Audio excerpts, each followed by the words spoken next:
Get this free biblical resource right now. Right now. It's from J. Vernon McGee's Through the Bible. And so here's like so J. Vernon McGee. I don't know if y'all know him, but he's dead. But he had all these books on the Bible. His notes are just such a great reading resource. Now you don't read this in lieu of the Bible. You read it side by side. All right. So what there is if you look at and I have J. Vernon McGee's Through the Bible app right here. J. Vernon McGee's Through the Bible app, and it's just, dude, it's reading the. It's gonna make me cry, dude. Reading the Bible is the most important thing you can do. It's one of the most important things you can do. Excuse me. I 100%. Anyway, so what I'm doing, so I read my daily every morning. I get up and read the Bible. That's all there is to it. And then I like to research what I'm reading as well. And to do that, you go on like Wikipedia stuff.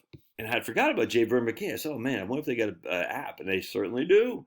And so they got the app Through the Bible, and you got, man, just so much stuff in here. The daily 5-year study, Sunday sermon, questions and answers, tons of listen on the goes, podcast, the Bible Bus photo album. Oh my, there's so much stuff in here. It's insane. What I like about this though is I like his notes.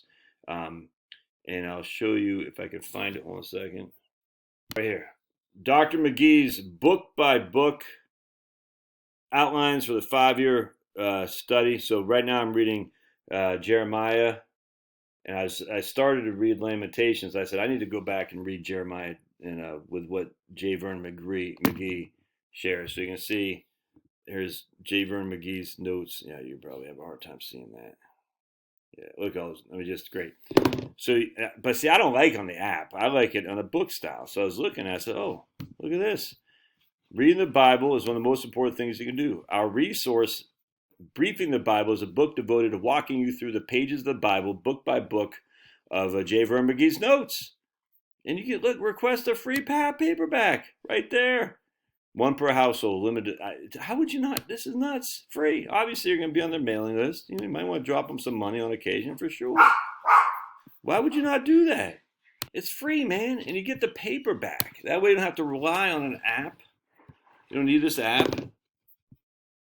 Because when I read stuff, I like to take notes. I like to highlight. I like to take notes. It helps me in my head get the knowledge better. How do you take a note on the app? I mean, how do you, you can read it. How do you take a note? You can't. So for me, I just need to get more holy, man. That's all there is to it. I need to get better in righteous with the Lord. Because I fight sins. I got lots of peccadillos, lots of addictions that I fight. Some are easier for me to avoid than others. This phone right here, well, let's put it this way. You got to fight back the stuff that you can find on your phone with just ease. And it's hard. It's hard. Now, you might have an addiction or a desire, a lustfulness for shopping. I don't know what it is. Alcohol I haven't drank since 5/25/1997. No desire to drink. And on occasion I'll say, oh, man, it'd be cool to have a beer, but that's not a big deal. Cigarette smoking is one for me. When I drive by and a guy's smoking a cigarette, his windows rolled down, I can smell it, and I do get a craving. Not that big of a deal. Gambling, I lost a lot of money for me back in 1994 at the Las Vegas sports book, betting on Virginia to beat Kansas in the Sweet 16. And I said, I thank the good Lord I lost money. I said, I'll never do that again. But what else?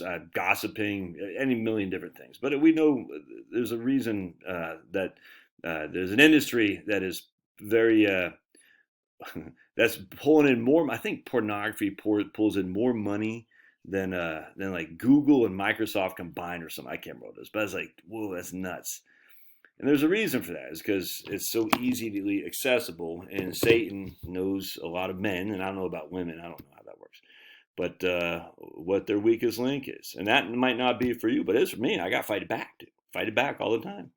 And the way you fight it back is you seek guidance from the Lord. And you say, God, I need strength. And one of the best ways to do it is open a good book. Because when you read the good book, there is no excuse, dude.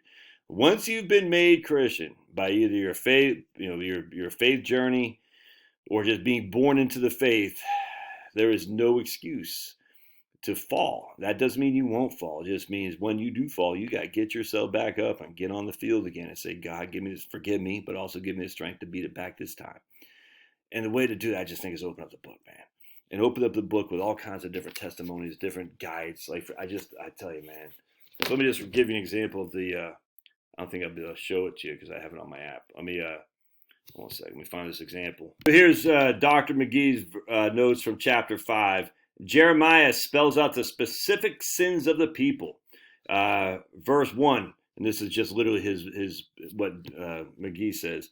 This reminds us of Diogenes, I don't know how you pronounce it, who went through the streets of the city with a lantern looking for an honest man.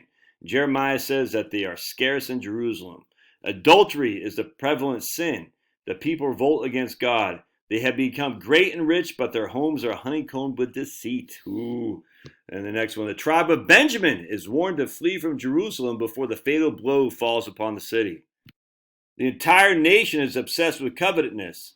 The propaganda of this day promises peace. That's not what God said. And that's the issue. God urges them to return to the old paths of blessing, but they refuse. The enemy from the north is surely coming. But check this out right here. That's what I said right here. So here's chapter 15.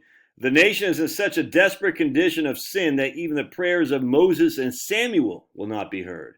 But Jeremiah does have a sense of humor. We still have the old adage, the best way to lose a friend is to lend him money. That's from chapter 15, verse 10. And then Dr. McGee goes on to chapter 22. Jeremiah calls upon Zedekiah to turn back to God in obedience. He warns that failure to do so will bring immediate judgment, and you do not want to know what happened to Zedekiah.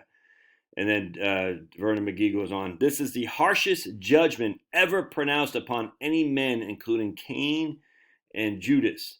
This man is Jehoiachin. And it's interesting, if you read the Bible, the book of Jeremiah, you'll understand who this guy is. Last king of the line of David by Solomon.